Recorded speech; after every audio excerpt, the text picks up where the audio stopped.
اگر آپ ان کو الگ الگ لے آتے تو پھر جو کویسچن آف لا اور کویسچن آف فیکٹ ارائز ہوتا وہ سیم ہوتا. وہی بات ہے. اس کی ہم مثال لے لیتے ہیں.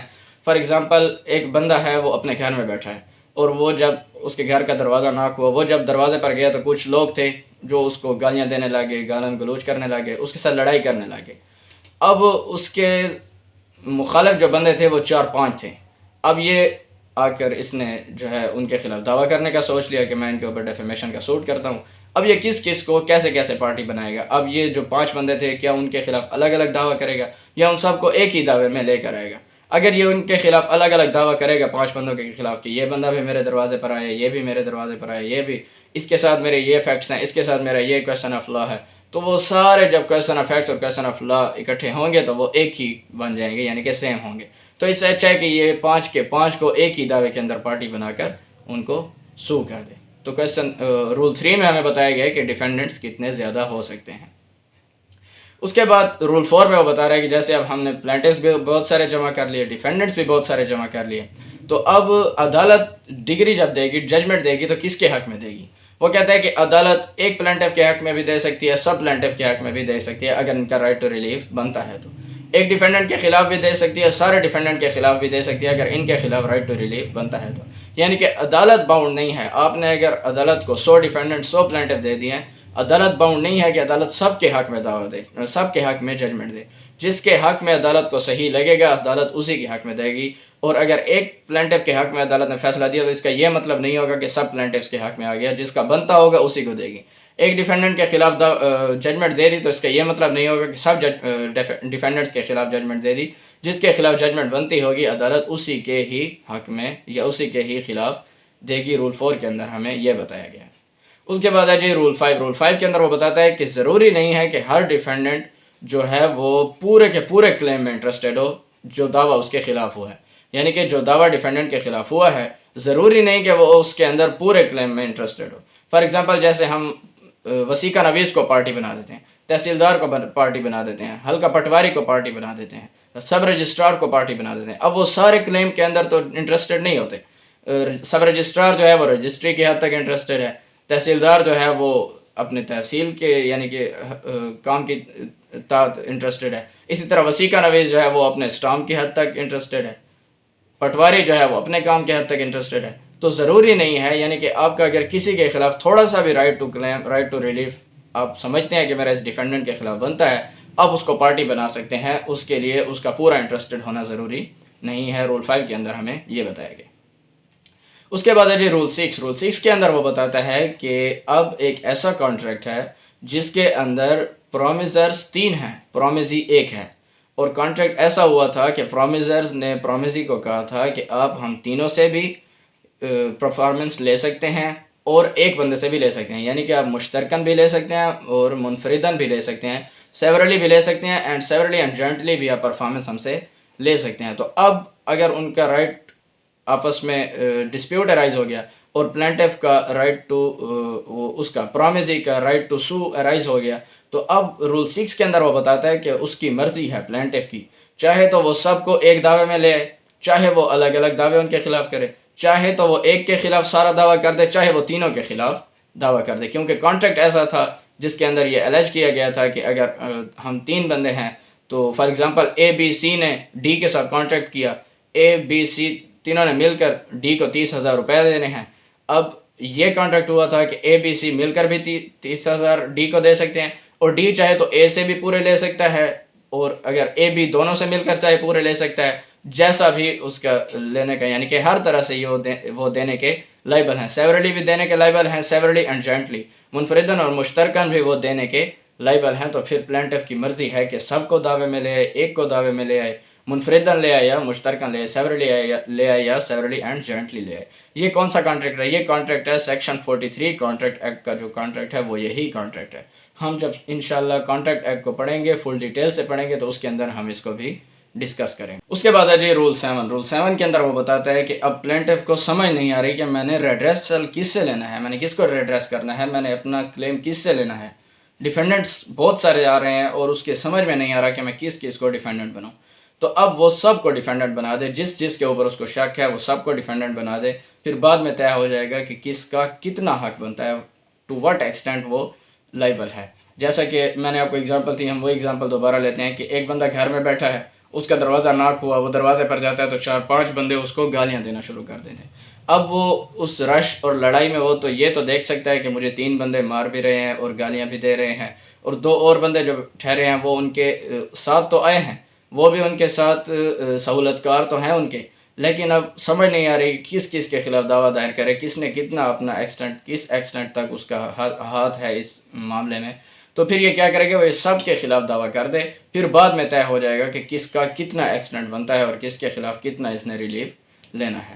اس کے بعد ہے جی رول 8 کے اندر وہ بتاتا ہے ریپریزنٹیٹیو سوٹ کیا ہوتا ہے۔ ریپریزنٹیٹیو سوٹ کیا ہوتا ہے کہ فار ایگزامپل 5 بھائی ہیں، انہوں نے کسی بندے سے 1 لاکھ روپیہ لینا ہے، اب وہ بندہ نہیں دے رہا، ان کا رائٹ ٹو سو ارائز ہو گیا ہے، تو اب انہوں نے اس کے خلاف دعویٰ کرنا ہے۔ اب 5 بھائی کہتے ہیں کہ یار ہم سارے عدالت میں بھی نہیں جانا چاہتے اور ہم سارے پارٹی بھی نہیں بننا چاہتے، ایک بھائی کو کہہ دیتے ہیں کہ آپ ہمارے ریپریزنٹیٹیو بن کر چلے جائیں اور آپ اس دعوے کو آگے آرگو کر لیں اور اس کو آپ آگے پروسیڈ کر لیں۔ تو وہ عدالت میں چلا جاتا ہے اور وہ عدالت کو کہتا ہے کہ میں ان اپنے 5 بھائیوں کے بہاف پر ریپریزنٹیٹیو بن کر آیا ہوں اور میں اپنا دعویٰ کرنا چاہتا ہوں، عدالت مجھے اجازت دے کہ میں اپنا دعویٰ آگے لے کر چلوں۔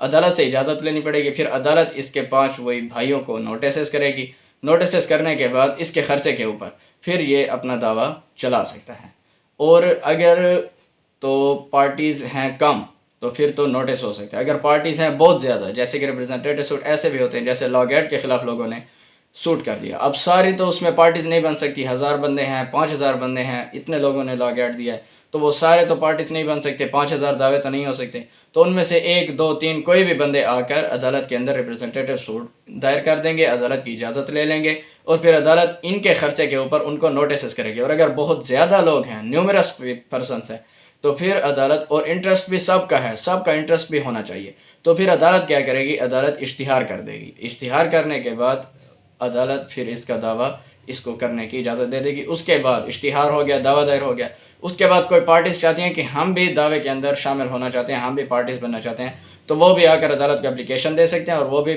پلینٹف یا ڈیفینڈنٹ بن سکتے ہیں۔ اور اس کے اندر یہ ہے کہ جن کے خلاف پھر یہ یعنی کہ جن کو نوٹسز ہو گئے، اشتہار ہو گیا، جب ججمنٹ آئے گی تو یہ ججمنٹ ان ریم ہوگی، اور پھر اس کے اوپر ریس جوڈیکاٹا اپلائی ہوگا، کیونکہ ہم نے سیکشن 11 کی سب ایکسپلینیشن 6 کے اندر یہی پڑھا ہے کہ جب پرائیویٹ رائٹ یا پبلک رائٹ کے اوپر کوئی ججمنٹ آ جاتی ہے تو اس کے اوپر پھر ریس جوڈیکاٹا اپلائی ہوتا ہے، وہ لوگ پھر دوبارہ اس کے اندر سوٹ لے کر نہیں آ سکتے۔ یہ ہم اپنی ویڈیو میں پڑھ چکے ہیں، 9 سے 11 والے سیکشنز والی جو ویڈیو ہے اس کے اندر آپ سن سکتے ہیں۔ اس کے بعد ہے جی رول 9 کے اندر وہ بتاتا ہے کہ مس جینڈر اور نان جینڈر اگر ہو گیا تو اس کی وجہ سے دعویٰ خارج نہیں ہوگا۔ اب مس جینڈر کیا ہے اور نان جینڈر کیا ہے؟ مس جینڈر یہ ہے کہ مسٹیک ہو گئی، کسی بندے کو پارٹی نہیں بنانا تھا اور ہم سے پارٹی بن گیا۔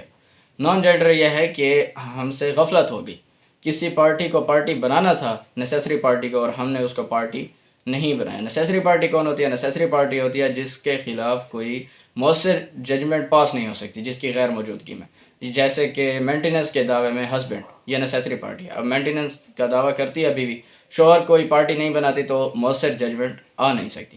اسی طرح پراپر پارٹی کیا ہوتی ہے کہ اس کی غیر موجودگی میں مؤثر ججمنٹ تو آ سکتی ہے لیکن اس کی شمولیت عدالتی کارروائی میں بہت ضروری ہے۔ نیسیسری پارٹی کون سی؟ جس کی غیر موجودگی میں مناسب قابل عمل حکم جاری نہیں ہو سکتا۔ پراپر پارٹی کون سی؟ کہ جس کی غیر موجودگی میں حکم تو جاری ہو سکتا ہے لیکن اس کی شمولیت ضروری ہے، اس نے آ کر عدالت کو کوئی ڈاکومنٹ اس نے سرٹیفائی کرنا ہے، جیسے کہ وثیقہ نویس کو ہم بلاتے ہیں، تو وثیقہ نویس کیا ہے؟ وہ پراپر پارٹی ہے۔ اسی طرح پرفارما پارٹی کیا ہوتی ہے؟ کہ پرفارما پارٹی وہ ہوتی ہے جس کے خلاف ہمارا ڈائریکٹ کلیم تو کوئی نہیں ہے لیکن اس نے بھی آ کر عدالت کو اسسٹ کرنا ہو، جیسے کہ SHO صاحب، تو یہ ہماری پرفارما پارٹی ہوتی ہے۔ تو رول 9 میں وہ یہ کہتا ہے کہ اگر کوئی مس جینڈر ہو گیا یا نان جینڈر ہو گیا، غلطی سے ایڈ ہو گیا یا ایڈ نہیں ہونا تھا ہو گیا، یا جس کو ایڈ نہیں کیا، اس بات کے اوپر آپ کا دعویٰ خارج نہیں ہوگا۔ اس کے اوپر عدالتوں کے سپیریئر کورٹ کے بے شمار فیصلہ جات بھی ہیں۔ تو عدالت کا کام یہ نہیں ہے، عدالت کا کام کیا ہے؟ عدالت کا کام یہ ہے کہ جو عدالت کے سامنے معاملہ متنازع ہے، عدالت نے اس کے اندر پارٹیز کے جو رائٹس اور انٹرسٹ بنتے ہیں ان کو مد نظر رکھتے ہوئے اپنا فیصلہ دینا ہے اور کیس کو پروسیڈ کرنا ہے۔ اس کے بعد ہے جی رول 10 کے اندر وہ بتاتا ہے کہ اگر کوئی پارٹی مس جینڈر ہوگی، نان جینڈر ہوگی، تو ہم نے اس کو ایڈ کیسے کرانا ہے۔ ہم نے 110 کی اپلیکیشن دینی ہے. سننے میں آتا ہے یہ ورڈ کہ 110 کی اپلیکیشن. 110 کی اپلیکیشن وہ یہی ہوتی ہے اگر کسی پارٹی کو ہم نے ایڈ کرنا ہے, ڈیلیٹ کرنا ہے, تو ہم نے 110 کی اپلیکیشن کے ذریعے اس کو کرنا ہے. 110 سب کلاس 1 کے اندر وہ کہتا ہے کہ اگر عدالت سمجھنی ہے کہ پلانٹیف غلط آ گیا ہے یا صحیح پلانٹیف کے نام سے دعویٰ دائر نہیں کیا گیا یا شک ہے, تو پھر عدالت کیا کر سکتی ہے کہ عدالت ایک تو ارلیسٹ سٹیج پر یہ پلی اٹھائی جائے گی, اور اس کے بعد عدالت یہ بھی دیکھے گی کہ کیا بونافائڈ مسٹیک ہوئی ہے, یعنی کہ غلطی سے ہوا ہے یا جان بوجھ کر کیا گیا ہے. اور تیسرا عدالت یہ دیکھے گی کہ جو صحیح کویسچن ان کنٹروورسی ہے, اصل کویسچن ہے جس کو ڈیٹرمائن کرنا ہے, اس کے لیے بھی یہ ضروری ہے. تو پھر جو ڈسپیوٹ ہے اس کو ختم کرنے کے لیے بھی یہ آرڈر کرنا ضروری ہے. تو پھر عدالت یہ آرڈر کر دے گی کہ اس پلانٹیف کو یا تو سبسٹیچیوٹ کر دیا جائے یا پھر ایڈ کر دیا جائے, یعنی کہ سبسٹیچیوٹ اس کی جو پہلے سے جو غلط آ گیا اس کی جگہ نیا لایا جائے یا پھر دوسرے کو ایڈ کر دیا جائے. سب کلاس 2 کے اندر وہ کہتا ہے کہ اگر عدالت سمجھتی ہے کسی بھی سٹیج کے اوپر کہ کوئی بندہ غلط آ گیا ہے, کوئی پلانٹیف یا ڈیفینڈنٹ غلط آ گیا ہے یا جس کو غلطی سے نہیں لایا گیا, تو جو غلط آ گیا اس کے لیے اسٹرائک آؤٹ کا آرڈر کر سکتی ہے, اپنے سو موٹو بھی کر سکتی ہے, پارٹیز کی اپلیکیشن پر بھی کر سکتی ہے, اور جس کو ایڈ نہیں کیا گیا پلانٹیف یا ڈیفینڈنٹ تو ان کو ایڈ کرنے کا بھی آرڈر دے سکتی ہے اگر ان کی ایڈیشن بہت ضروری ہے اور عدالت نے جو اس کے سامنے کویسچن ہے اس کو کمپلیٹلی اور کنسیکوینٹلی اور ایفیکچولی سالو کرنے کے لیے اور ایڈجوڈیکیشن کے لیے عدالت کے لیے ضروری ہے. ایڈجوڈیکیشن ہوتا ہے پارٹیز کو سن کر جو عدالت فیصلہ دیتی ہے, تو ایڈجوڈیکیشن کے لیے بھی ضروری ہے, تو عدالت یہ پھر آرڈر کر سکتی ہے. سو موٹو بھی کر سکتی ہے, پارٹیز کی اپلیکیشن پر بھی کر سکتی ہے. جو غلط آ گئے ہیں ان کو اسٹرائک آؤٹ کا آرڈر کر سکتی ہے, جو نہیں لائے گئے ان کے لیے ایڈیشن کا آرڈر کر سکتی ہے. پھر سب کلاس 3 کے اندر وہ بتاتا ہے کہ کوئی ڈسیبل ہے تو پھر وہ اپنے نیکسٹ فرینڈ کے ذریعے آئے گا, اس کا پلانٹیف وہ بنے گا. ڈسیبل ہے یعنی کہ مائنر ہے یا پھر انساؤنڈ مائنڈ ہے, تو اس کی جگہ پلانٹیف جو بنے گا اس کا نیکسٹ فرینڈ ہوگا. لیکن جس بندے کو پلانٹیف بنایا جا رہا ہے اس کی کنسنٹ لینا ضروری ہوگا, بغیر اس کی کنسنٹ کے اس کو پلانٹیف نہیں بنایا جا سکتا. اور سب کلاس 4 کے اندر وہ کہتا ہے کہ اگر عدالت نے ترمیم کی اجازت دے دی ہے, عدالت نے امینڈمنٹ کی اجازت دے دی ہے, امینڈمنٹ کی اجازت ہم عدالت سے لیتے ہیں, رول 10 کی اپلیکیشن تو ہم 110 کی دیتے ہیں, لیکن جو ہم امینڈمنٹ کرتے ہیں وہ رول 6 آرڈر 17 کے تحت کرتے ہیں, اور عدالت جتنی حد تک ہمیں امینڈمنٹ کی اجازت دیتی ہے ہم اتنی حد تک ہی امینڈمنٹ کر سکتے ہیں, اس سے زیادہ ہم امینڈمنٹ بالکل بھی نہیں کر سکتے. تو اس کے ساتھ ڈیل کرتا ہے آرڈر 6 رول 17, یہ ہم پڑھیں گے. اور سیکشن 1 ہم پیچھے پڑھ چکے ہیں جو اس کے ساتھ ڈیل کرتا ہے, وہ ڈیل کرتا ہے سیکشن 153. تو اس کے اندر عدالت امینڈمنٹ کی اجازت دے دیتی ہے. پھر جو امینڈمنٹ کے بعد انہوں نے ایک نیا پلانٹ دینا ہوتا ہے, اس پلانٹ کے اندر انہوں نے جو بھی کلاس کو امینڈ کرنا ہے صرف اسی کے ساتھ لکھ دیا جاتا ہے, وہ کلاس کا پیرا لکھ دیا جاتا ہے, اور پیرے کا نمبر لکھ دیا جاتا ہے, اور اس کے ساتھ اے لکھ دیا جاتا ہے کہ یہ امینڈڈ ہے, اور نیچے پلانٹ کے نیچے لکھ دیا جاتا ہے کہ امینڈڈ پلانٹ. تو اس کی کاپی اور امینڈڈ سمنس کی کاپی یہ پھر دوبارہ نئے ڈیفینڈنٹ کو, جس کو نیا ڈیفینڈنٹ بنایا گیا ہوگا, اس کو بھیجنی ہوگی, اور اگر پرانے ڈیفینڈنٹ کو بھی بھیجنا ضروری ہے تو اس کو بھی بھیج دیں گے. اس کے بعد سب کلاس 5 کے اندر وہ کہتا ہے کہ سیکشن 22 لمیٹیشن ایکٹ کو مد نظر رکھتے ہوئے عدالت اس کو جب سمن بھیجا جائے گا تو اس کا دعوے کا حق اور اس کا دعوے کا ٹائم اور اس کا جواب دعوے کا ٹائم اس دن سے شروع ہوگا جس دن اس کو نئے ڈیفینڈنٹ کو سمن جائے گا. یہ تھا جی ہمارا رول 10. اس کے بعد ہے جی رول 11. رول 11 کے اندر وہ بتاتا ہے conduct of the suit. Conduct of the suit کیا ہوتا ہے کہ عدالت جب ایشوز فریم کرتی ہے تو عدالت اس کے اندر لکھتی ہے کہ مجھے فلاں پارٹی نے اس بات پر اسسٹ کرنا ہے, فلاں پارٹی نے اس بات پر اسسٹ کرنا ہے, اس نے اس بات پر اسسٹ کرنا ہے, اس نے یہ ایویڈنس لے آنی ہے. تو یہ کانڈکٹ عدالت ہر بندے کے ذمہ, ہر پلانٹیف یا ڈیفینڈنٹ کے ذمہ کانڈکٹ لگا دیتی ہے. اس کے بعد ہے جی رول 12. رول 12 کے اندر وہ بتاتا ہے کہ پھر ریپریزنٹیشن والی بات ہے کہ بہت سارے پلانٹیفس ہیں یا بہت سارے ڈیفینڈنٹس ہیں, تو ان میں سے اگر سارے دعوے میں نہیں آنا چاہتے, عدالت میں نہیں آنا چاہتے, دعوے میں تو وہ آ چکے ہیں, عدالت میں نہیں آنا چاہتے, تو وہ کسی ایک کو اپنا مختار خاص بنا سکتے ہیں کہ یہ ہماری جگہ پر پلیڈ کرے گا, ایکٹ کرے گا, پروسیڈ کرے گا, اس کے خلاف جو بھی کارروائی ہوگی وہ ہمیں منظور ہوگی. اور جو یہ آتھورائزیشن دی جائے گی, یہ ریٹن دی جائے گی, یعنی جن بندوں سے وہ جن کا مختار وہ بن رہا ہے وہ اس کو ایک یعنی کہ مختار نامہ ہوگا, یہ لکھ کر دیا جائے گا اور یہ بھی عدالت میں جمع کرانا ہوگا. اب کویسچن یہ ارائز ہوتا ہے کہ 8 کے اندر بھی ہم نے پڑھا ریپریزنٹیشن کی بات, 12 کے اندر بھی ریپریزنٹیشن کی بات, ان دونوں میں فرق کیا ہے؟ دونوں میں فرق ہے. فرق یہ ہے کہ 8 کے اندر ابھی تک وہ پارٹیز بنی ہی نہیں تھی, وہ دعوے کے اندر نہ پلانٹیف بنے تھے نہ ڈیفینڈنٹ بنے تھے, کیونکہ بہت زیادہ لوگ تھے، بہت زیادہ تعداد میں لوگ تھے، تو پھر صرف ان کو نوٹس ہوا یا ان کو اشتہار ہوا، اور پھر اس کے بعد ان کے اوپر ججمنٹ ان ریم بھی لگتی ہے، باقی ساری باتیں ہوتی ہیں۔ لیکن وہ پارٹیز ابھی تک سوٹ میں نہیں بنے تھے، کیونکہ اس کے سب کلاس 2 کے اندر وہ خود کہہ رہا ہے کہ اگر کوئی پارٹی بننا چاہتا ہے تو پھر وہ پارٹی بننے کی اپلیکیشن دے سکتا ہے، تو اس کا مطلب ہے کہ وہ پارٹیز ابھی تک نہیں بنے تھے۔ لیکن 12 کے اندر یہ ہے کہ پہلے سے پارٹیز بن چکے ہیں، پلینٹیوز اور ڈیفینڈنٹس کا ورڈ ہے، پلینٹیوز بھی پہلے سے ہیں، وہ ڈیفینڈنٹ بھی پہلے سے ہیں، اس کے اندر وہ کسی کو اپنا ایک مختیار بنا رہے ہیں، تو ان دونوں میں یہ فرق ہے۔ اس کے بعد ہے جی رول 13 کے اندر وہ بتاتا ہے کہ اگر کسی کو مس جینڈر اور نان جینڈر کے اوپر اعتراض ہے، آبجیکشن ہے، تو پھر اس نے یہ آبجیکشن ایک تو ارلیسٹ سٹیج پر اٹھانی ہے، ایشوز فریم ہونے کے پہلے یا ایشوز فریم ہونے کے بعد۔ مس جینڈر والے نے تو پہلے سے اٹھانی ہے، نان جینڈر والے تو تب اٹھائے گا جب اس کو پتہ چلے گا، یعنی کہ کسی بندے کا نام دائر نہیں کیا، جب اس کو سمجھ جائے گا تو تب اس کو پتہ چلے گا کہ میں ایک نیسیسری پارٹی ہوں اور مجھے نہیں بنایا گیا تو مجھے بھی ایڈ ہونا ہے، تو اس کا آبجیکشن اس وقت سے شروع ہو گیا۔ لیکن جنرل رول یہی ہے کہ جیسے ہی آپ کو پتہ چلے گا آپ نے ارلیسٹ سٹیج پر یہ آبجیکشن اٹھانا ہے۔ اگر آپ ارلیسٹ سٹیج پر یہ آبجیکشن نہیں اٹھاتے تو اس کا مطلب ہے کہ آپ نے یہ آبجیکشن کا رائٹ اپنا ویو کر دیا ہے، آپ کو اس کے اوپر کوئی آبجیکشن بھی نہیں ہے۔ تو یہ تھا جی آج کا ہمارا لیکچر آرڈر 1 سے ریلیٹڈ۔ امید ہے کہ آرڈر 1 سے ریلیٹڈ آپ کی کیوریز اور آپ کے جو کویسچنز ہوں گے، آپ کے کنسیپٹس ہوں گے، انشاءاللہ کلیئر ہو چکے ہوں گے۔ اگلی ویڈیو میں ہم بات کریں گے انشاءاللہ آرڈر 2 کی۔ تب تک کے لیے تھینک یو سو مچ، اللہ حافظ۔